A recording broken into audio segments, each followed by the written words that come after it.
की या मधल्या काळात काळ सारखा पुढे पुढे ढकलत जायचा आणि राज ठाकरे या दरम्यानच्या काळात समजा शिंदेंना भेटतायत, फडणवीसांना भेटतायत, एक तर भेट झाली ताज लँडसेंडला, तर त्यातून चित्र असं उभं करायचं की बघा आम्ही तर एकत्र येत होतो, मात्र हेच बघा भेटीगाठी करत होते.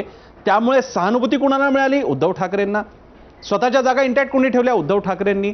दोष कुणावर गेला? मराठी शक्ती भेदायचा किंवा वेगवेगळी करण्याचा राज ठाकरेंवर.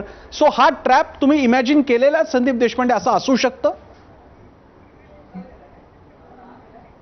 नाही, मी तुम्हाला म्हटलं तसं की 2017ला आम्ही जेव्हा प्रस्ताव दिला, 2014ला जेव्हा आम्ही प्रस्ताव दिला, त्यावेळेला भारतीय जनता पक्षाची आमची बोलणी चालू होती. त्यावेळेला हा प्रस्ताव त्यांच्याकडनं आला. बरं. आणि ते आमचं जे चॅनल होतं ते ब्रेक करायचं आणि आपणही यांच्याबरोबर जायचं नाही, हाच डाव त्यांनी 2017ला साधला. आणि अतिशय ओपनली आणि कॅमेरा समोर स्पष्टपणे मी म्हणतोय. बरं. त्यावेळेस जे राजकारण झालं ते तुम्हाला मी स्पष्टपणे सांगतोय. बरं. म्हणजे 2 पावलं आम्हाला पुढे आणायची, युती करूया म्हणून आमचे कोणाबरोबर जर बोलणी चालू असेल तर ती तोडायची आणि आपणही यांच्याबरोबर करायची नाही, यांना एकटं पाडायचं. त्या डावात ते यशस्वी पण झाले. पण म्हणून मी तुम्हाला नेहमी माझ्या बाईटमध्ये असेल किंवा इतर असेल मी म्हणतो की आमचं तोंड दुधाने भाजलेलं आहे, त्यामुळे आम्ही ताकही फुंकून पितोय. त्यामुळे आता बघा कसं आहे, तात्पुरती तुम्ही सहानुभूती मराठी माणसामध्ये निर्माण करू शकता, पण मी तुम्हाला पुन्हा एकदा सांगतो, ज्या वेळेला सन्माननीय राजसाहेब ठाकरे या सगळ्या विषयावर बोलतील त्यावेळेला चित्र नक्की वेगळं असेल.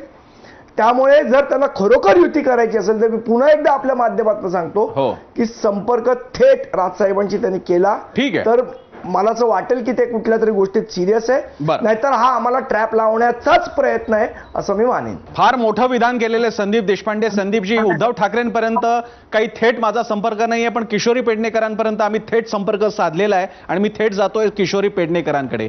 किशोरीजी, सभा झाल्या, संकेत देणं झालं, संजय राऊत तर म्हणतायत की फोनही झाला असेल, सभामध्ये तर उद्धव ठाकरे म्हणतायत 2 शक्ती आहेत, मराठी शक्ती एकत्र यायला कुणाचा विरोध आहे का वगैरे. मग प्रश्न असा आहे, घोडं अडलंय कुठे? पुढे फोन करायचा असतो. उद्धव ठाकरे मोठे बंधू आहेत, धाकट्या बंधूने म्हटलेलं आहे की आमच्यातले क्षुद्र असे काही मतभेद असतील तर दूर करायला तयार आहोत. मग आता घोडं अडलंय कुठे? मुळात घोडं कुठेच अडलेलं नाहीये आणि 2 भावांमधले संभाषण प्रत्येक व्यक्तीला कळतीलच असंही नाही. बरं. कारण ते अगदी घरासारखे असल्यामुळे, म्हणजे सख्खे चुलत भाऊ असल्यामुळे त्यांच्याही आज आम्ही दोघंही प्रवक्ते म्हणून आहोत.